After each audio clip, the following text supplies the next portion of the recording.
Hello बच्चों।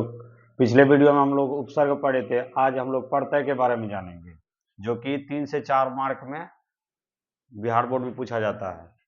तो प्रत्यय, उपसर्ग जो होता था ये शब्द के पहले जुड़ता था। प्रत्यय जो होता है यह शब्द के अंत में जुड़ा जाता है। शब्द में अंत में जुड़कर शब्द के अर्थ को बदल देता है। अर्थात उपसर्ग का उल्टा अगर बात करिए तो प्रत्यय कहा जा सकता है उसको। उपसर्ग का उल्टा प्रत्यय होता है।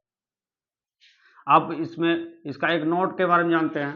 प्रत्यय 2 प्रकार के होते हैं। ये भी ऑब्जेक्टिव पूछा जाता है। प्रत्यय कितने पर? 2 प्रकार के। पहला कृत प्रत्यय, दूसरा तद्धित प्रत्यय। अब इसका उदाहरण से हम लोग जानते हैं। उपसर्ग हमेशा शब्द के आगे, प्रत्यय हमेशा शब्द के पीछे। तो यहाँ शब्द के पीछे वाला हम लोग को देखना है। जैसे यहाँ वाला प्रत्यय, वाला प्रत्यय खोजेंगे तो जैसे पढ़ने वाला, इसका पीछे वाला। सुनने वाला, इसका प्रत्यय है वाला। ईया का बात करें, ईया प्रत्यय का बात करें, जैसे बढ़िया, तो हर्षिकर जो है यहाँ पर ईया, ईया प्रत्यय लगा हुआ है। घटिया, ईया, ईया प्रत्यय यहाँ लगा। चिड़िया, ईया, चिड़िया में भी ईया प्रत्यय लगा हुआ है। अब अगला प्रत्यय में हम लोग जाते हैं हारा, हारा प्रत्यय। जैसे रोकन हारा, रोकन हारा, हारा प्रत्यय। मारन हारा, हारा प्रत्यय। अक का बात करें, अक प्रत्यय का बात करते हैं तो जैसे गायक, गायक में अक प्रत्यय। गायक का अगर संधि विच्छेद करेंगे तो गेजोर अक, गेजोर, गेजोर अक, अक प्रत्यय। यहाँ गायक में गेजोर अक प्रत्यय है। नायक का भी अगर जिद कहेंगे तो नेजोर अक होता है, तो नायक में भी अक प्रत्यय। लेखक में भी अक प्रत्यय, क्योंकि लेखक का संधि विच्छेद करेंगे तो अक आएगा उसमें।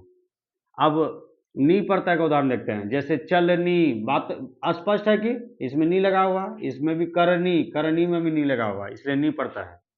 अब ना प्रत्यय का बात करें, जैसे ढकना, ना प्रत्यय। ओढ़ना, ना प्रत्यय।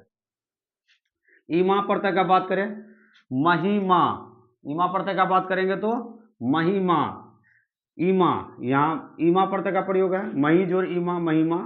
गरिमा, गरी जोर ईमा, ईमा, इसको संधि विच्छेद करेंगे तो ईमा का उच्चारण आ रहा। नीलिमा, इसका लास्ट में ईमा का प्रयोग है। अब आपा प्रत्यय पर आते हैं। आपा प्रत्यय का बात करें, जैसे बुढ़ापा, आपा, यहाँ आपा का उच्चारण आ रहा है, इसको जब तोड़ा जाएगा तो मोटापा, आपा। त्व प्रत्यय का बात करें तो मातृत्व, इसमें लास्ट में साफ साफ दिखाई पड़ रहा है त्व जुड़ा हुआ, इसका भी लास्ट में त्व जुड़ा हुआ है, तो ये प्रत्यय त्व प्रत्यय का उदाहरण है। ता का बात करें तो मानवता, मानव एक शब्द है, ता एक प्रत्यय है। मूर्खता, मूर्खता भी एक शब्द है, ता एक प्रत्यय है। इक प्रत्यय का बात करें, नागरिक, इक, हर्षिका को, इसलिए नागरिक, नगर जोर इक, नागरिक। सामाजिक का बात करें तो इसमें भी इक प्रत्यय का, समाज जोर इक, सामाजिक। साप्ताहिक का बात करें तो इस पर भी इक प्रत्यय का प्रयोग। अब दुर्गई प्रत्यय का प्रयोग करते हैं। जैसे प्राणी, प्राणी, दुर्गीकार का प्रयोग है, इसलिए प्राणी।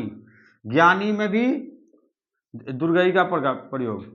बुराई में भी दुर्गीकार का प्रयोग, इसीलिए बुराई भी दुर्गई प्रत्यय आता।